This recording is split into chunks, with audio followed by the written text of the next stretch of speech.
Physical relation করতে হবে। এটা কেমন কথা? বাবা মাও আপত্তি করছে না, ওনারা বলছেন কদিন পরেই তো বিয়ে।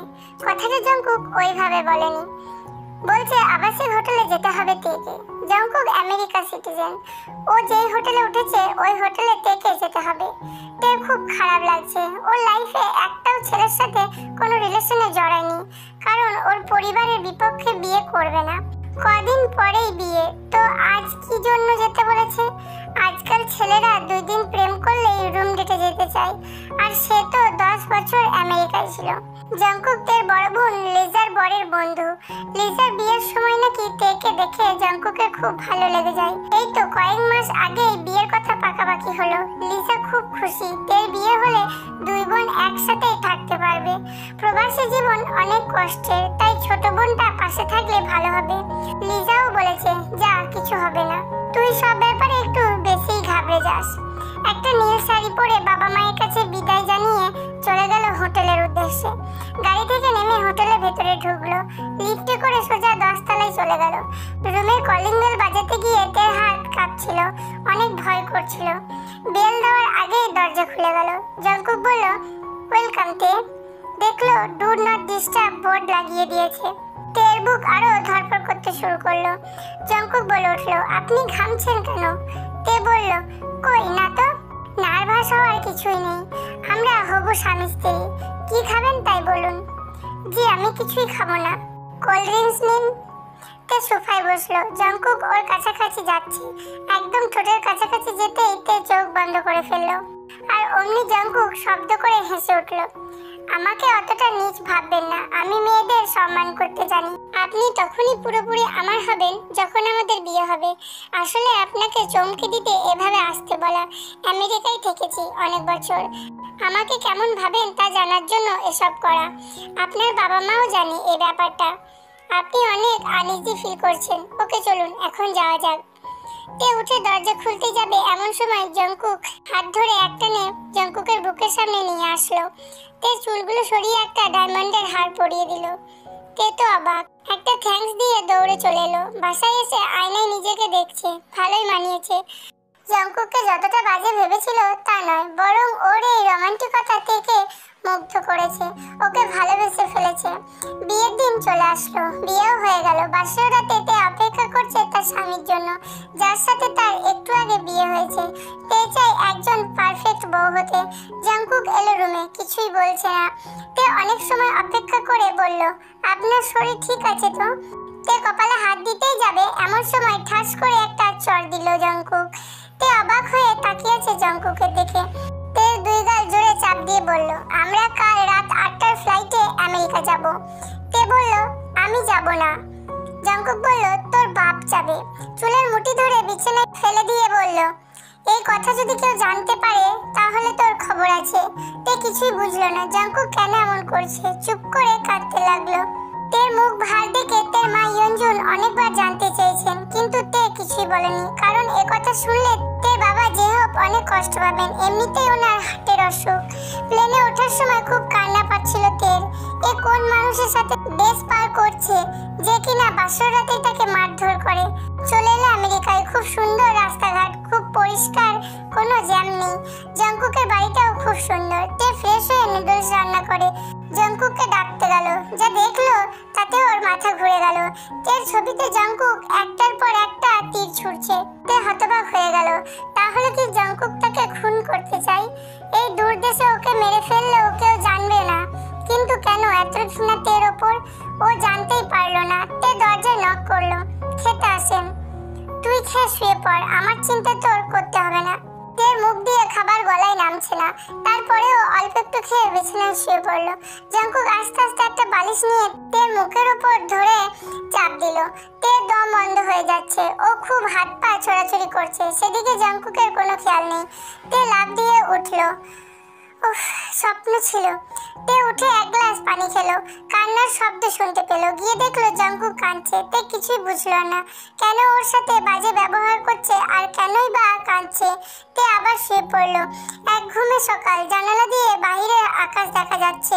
কত স্বপ্ন ছিল, আমেরিকা আসবে, স্বামীর সাথে কত এনজয় করবে, ঘুরবে, বেড়াবে, কিন্তু তা আর হলো না। জাঙ্কুক উঠে গেছে, ও শাওয়ার নিচ্ছে।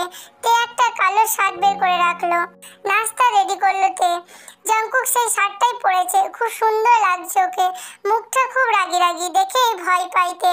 ওরা ব্রেকফাস্ট করছে, এর মধ্যেই কলিং বেল বেজে উঠলো। জাঙ্কুক গেল দরজা খুলতে। তের বড় বোন লিজা এসেছে। তেকে জড়িয়ে ধরে কেঁদে দিল। কতদিন পর দেখা তোর সাথে আজ, 5 বছর হতে চললো। বাবা মা কেমন আছে রে? ভালোই আছে আপু, তুই কেমন আছিস তাই বল। আছি রে, ভালোই। আচ্ছা আপি, চল বেডরুমে গিয়ে কথা বলি। চল। এই তোমরা দুজনে এখানে গল্প করো, জাঙ্কুক আর বোগামকে বলল লিজা। আচ্ছা আপি, তুই কতদিন যাবত চিনিস জাঙ্কুককে? 5 বছর ধরেই। এখানে এসেই পরিচয়, আমাদের বাসায় খুব যেত। তোর ভাইয়া বিয়ের কথা বলতেই বলল আপনার শালিকাকে করলে কেমন হয়। বোগাম ওকে অনেকদিন ধরেই চেনে, আমাদের বিয়েতেও নাকি গিয়েছিল, তখনই তোকে দেখেছে। আমিও দেখলাম ভালো ছেলে, আগে পিছু কেউ নেই। বাবা মা মারা গেছে ছোটবেলায়, চাচা চাচির কাছে মানুষ। কেন রে? তে কিছু বলার আগে জাঙ্কুক বলল, এই শুনে যাও।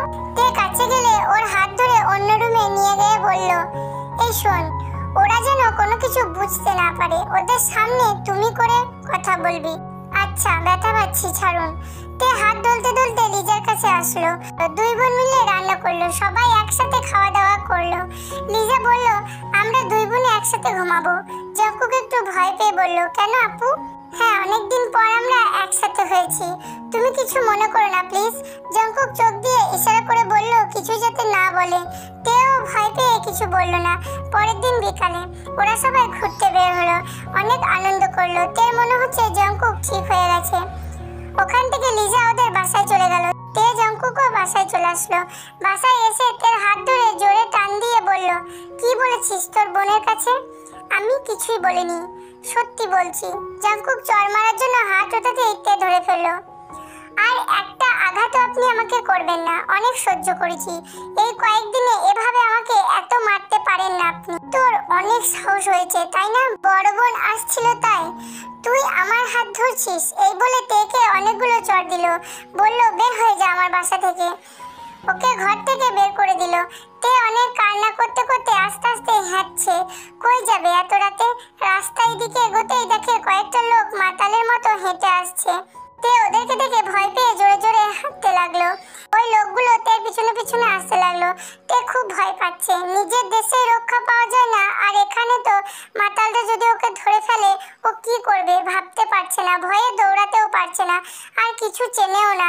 পেছনের দিকে না তাকিয়ে সামনে এগোতে থাকলো। এর মধ্যে পিছন থেকে কে যেন হাত ধরলো। ও ছাড়ুন বলে পিছনে তাকাতেই ভয়টা একটু কমে এলো। এই যে জাঙ্কুক, তার মানে মনে ঠিকই জায়গা আছে, কিন্তু প্রকাশ করে না। ওর হাত ধরে টেনে বাসায় নিয়ে গেল। তে ভয়ে কাঁপছে, কোনো কথা বের হচ্ছে না। বাইরে স্নোফল হচ্ছিল, তাই ঠান্ডায় এমন করছে। তেকে চাদর দিয়ে চেপে ধরেছে যাতে শরীরটা জলদি গরম হয়ে যায়। ওকে জড়িয়ে ধরলো। জাঙ্কুকও তের পিঠে হাত বুলিয়ে দিল। তে বলল, তুমি কি করে আমাকে এত রাতে বের করে দিতে পারলে? যদি কিছু হয়ে যেত, ওরা যদি আমার কোনো ক্ষতি করতো? আমি থাকতে তোর ক্ষতি অন্য কেউ করবে তা হতে পারে না। তে জাঙ্কুকের পা জড়িয়ে ধরলো। প্লিজ বলো, আমার অপরাধ কি? কেন আমাকে বিয়ে করে এত কষ্ট দিচ্ছ? তোকে তিল তিল করে মারার জন্য। তোকে যতই কষ্ট দিই ততই আমার শান্তি। আমার অপরাধটা কি? তোকে কতবার যে আমার মেরে ফেলতে মন চায়, কিন্তু তোর ওই মুখের দিকে তাকালে কেমন যেন মায়ায় পড়ে যায়। কারণ প্রথম দেখায় তোকে আমার ভালো লেগে যায়, আবার এই মুখের দিকে তাকালে আমার ঘৃণাও বেড়ে যায়। তবুও শুনতে চাইছিস তো শোন। আমার বাবা মা মারা গেছে, একটা ছোট বোন আমার হাতে তুলে দিয়ে গেছে। ওর নাম জিমিন। চাচির বাসায় থাকি। চাচি দুমুঠো এক মুঠো যা দেয় তাই খায়। আমি চাচার বাসায় থেকে টিউশনি করে নিজেও পড়াশোনা করেছি, ওকেও পড়িয়েছি। হঠাৎ ভাগ্যক্রমে স্কলারশিপ পেয়ে এখানে আসার সুযোগ হয়। ভেবেছিলাম বোনকে এখানে নিয়ে আসবো, কিন্তু তার হলো না। এক ঝড় এসে সব লন্ডভন্ড হয়ে গেল। জিমিন নরম স্বভাবের ছিল, অল্পেই যে কাউকে বিশ্বাস করে ফেলতো। জিমিন যখন ইন্টার ফার্স্ট ইয়ারে পড়ে তখন নাকি এক ছেলের সাথে রিলেশন হয়। ওই ছেলে ওকে অনেক বড় ধোঁকা দেয়, জিমিনের অশ্লীল পিক অনলাইনে ছেড়ে দেওয়ার হুমকি দেয়। এটা শুনে জিমিন সহ্য করতে না পেরে আত্মহত্যা করে। কথাটা বলে জংকুক অনেক কান্নাকাটি করে। তে ওর কাছে গিয়ে সান্ত্বনা দেওয়ার চেষ্টা করে। জংকুক ওর হাত সরিয়ে দিয়ে বলে, তুই জানিস সেই ছেলেটা কে? ওই ছেলে আর কেউ নয়, তোর ভাই সুগা। কি বলছো এসব? আমার ভাই অ্যাক্সিডেন্টে মারা গেছে। ওই কাণ্ড করার পর ওপরওয়ালা সহ্য করতে পারেনি, তাই তো তোর ভাইয়ের মৃত্যু হয়েছে। তবে আমার আশা ছিল নিজের হাতে তোর জানোয়ার ভাইকে শেষ করার, তা হলো না। সেই দিনই শপথ করেছি ওকে পাইনি ওর ছোট বোনকে দিয়েই সেই স্বাদ পূরণ করব। তিল তিল করে শেষ করব তোকে, বুঝলি? যা, এখন আমাকে একা থাকতে দে। সকালে মাথাটা ভার হয়ে আছে জংকুকের, অনেক কেঁদেছে তাই হয়তো। এই তে এক কাপ চা দে তো। অনেক সময় হলো কোনো উত্তর এলো না। জংকুক বিছানা ছেড়ে লাফ দিয়ে উঠলো, সারা বাড়িতে খুঁজলো, তে নেই। লিজার কাছে কল দিয়ে বলল, আপু তে আছে আপনার ওখানে? না তো, ও তো চেনেই না, এখানে আসবে কি করে? আচ্ছা আচ্ছা, আমি খুঁজে দেখছি। জংকুকের মাথা ঘোরাচ্ছে, কিছু চেনে না, কোথায় গেল মেয়েটা? হঠাৎ ফোন বেজে উঠলো। জংকুক ফোন ধরলো, তোর বাবা ফোন করেছে। জংকুক সালাম দিল।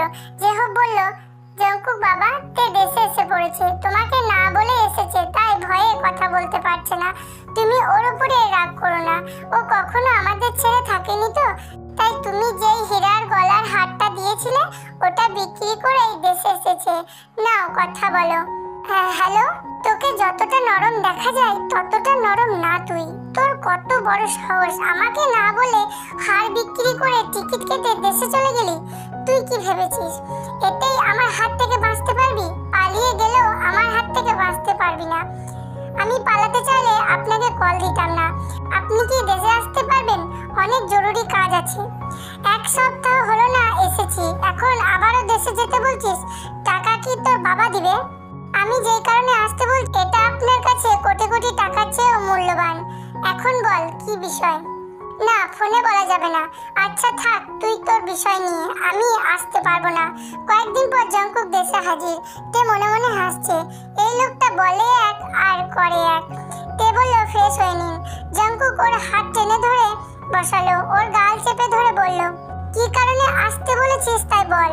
তে একটা চিঠি এনে দিল জংকুকের হাতে। জংকুক পড়তে শুরু করলো, প্রিয় সুগা, আমি জানি তুমি আমাকে খুব ভালোবাসো, কিন্তু আমার অতীত জানার পর ভালোবাসতে পারবে তো? আমরা এক ভাই এক বোন, চাচা চাচির কাছে থাকি আমি। ভাইয়াও ছিল, এখন সে আমেরিকায়। তখন ক্লাস 10-এ পড়ি। একদিন দুপুরে ঘুমিয়েছিলাম, দরজা খোলাই ছিল। এর মধ্যে টের পেলাম কেউ যেন আমার শরীরে হাত দিচ্ছে। চোখ মিলে দেখলাম চাচির ভাই। আমি অনেক জোরাজুরি করেও ওর হাত থেকে বাঁচতে পারলাম না। চাচি সম্ভবত বাসায় ছিল না। আমাকে বলল, কাউকে বলবি না, বললে এই ভিডিও তোর ভাইয়াকে আর সারা দুনিয়ার লোককে দেখাবো। ও ওই ভিডিওর ভয় দেখিয়ে আমাকে ইউজ করে। কাউকে বলিনি, আজ তোমাকে বললাম। হয়তো দেখবে একদিন আমি মরে গেছি, কারণ কারো হাতে পুতুল হয়ে বেঁচে থাকার থেকে মৃত্যু অনেক ভালো। ইতি জিমিন। জংকুকের শুধু চোখ দিয়ে পানি পড়ছে। তে বলল, এটা কি আপনার বোনের হাতে লেখা? জংকুক বলল, হ্যাঁ, আমি খুব ভালো করে চিনি ওর হাতের লেখা। এটা জিমিনেরই লেখা। চাচা চাচি এত বড় মিথ্যা বলতে পারলো আমার মৃত বোনটির নামে? এখন দেখলেন তো আমার ভাইয়া সম্পূর্ণ নির্দোষ। সুগা ভাইয়া ওর মৃত্যুর সংবাদ পেয়ে অচেতন হয়ে বাইক চালানোর সময় অ্যাক্সিডেন্ট করে মারা গেছে। আপনাকে মিথ্যা কথা জানানো হয়েছে। জংকুক খুব রাগ করে চাচার বাসায় গেল। তেও গেল পিছন পিছন। জংকুকের চাচা সব কথা স্বীকার করে নিল। ছি, আপনি আমার বাবার ভাই, কি করে পারলেন আমার কাছে সত্যি লুকাতে? তুই টাকা পাঠানো বন্ধ করে দিবি, তাই তোর চাচি কসম দিয়ে নিষেধ করেছিল আমাকে। ছি ছি চাচা, কয়েকটা টাকার জন্য আমার কলিজার টুকরাকে মৃত্যুর দিকে পাঠিয়ে দিলেন। আমাকে জানালে আমি এর একটা ব্যবস্থা করতাম, ওকে অকালে মরতে দিতাম না। আচ্ছা, এখন শেষ কাজটা করুন। ওই কালপ্রিটটা কোথায় তাই বলুন, আমি ওকে মেরে ফেলবো। না না, রাগ কমিয়ে শান্ত হন। ওই চিঠিটার সাহায্যে ওকে পুলিশে ধরিয়ে দেওয়া যাবে। চাচা বলল, ও ঠিক বলছে বাবা, পুলিশে ধরিয়ে দাও, আমি ঠিকানা দিচ্ছি। ওই শয়তানটাকে পুলিশে ধরে নিয়ে গেল। আমি আপনার ঘর করি আর না করি, আমার ভাইয়াকে নির্দোষ আর অপরাধীকে শাস্তি দিতে পেরেছি, এতেই শান্তি। এ কথা বলে তে বাসায় চলে আসলো। ইয়ঞ্জুন বলল, জামাই আসলো না? তে কিছু না বলেই রুমে চলে গেল। কিছুক্ষণ পর জঙ্কুক আসলো, এসে তের রুমে গিয়ে দরজা লাগিয়ে দিল। তের পা ধরে বলল, আমাকে মাফ করে দেওয়া যায় না? আমি জানি আমি অনেক বড় ভুল করেছি, তাও তোমার মন অনেক বড়। পারবে কি আমায় ক্ষমা করে আমার স্বামী হিসাবে গ্রহণ করতে? অনেক সময় ধরে তে কিছুই বলছে না, তাই জঙ্কুক উঠে চলে যাচ্ছিল। এমন সময় তে বলল, মাফ করতে পারি একটা শর্তে। কি শর্ত? বলো বলো। আমাকে সারা জীবন ভালোবেসে এই বুকে আগলে রাখতে হবে, আর আমার গায়ে হাত তুলতে পারবেন না। এই কদিন যে মার খেয়েছি আমার লাইফেও এত মার খাইনি। এই কথা বলে আমাকে আর লজ্জা দিও না। আজ কথা দিচ্ছি এই বুকে আগলে রাখবো সারা জীবন, কখনো সরাবো না। এই বলে তেকে এক টান দিয়ে কোলে তুলে বিছানায় নিয়ে গেল জঙ্কুক।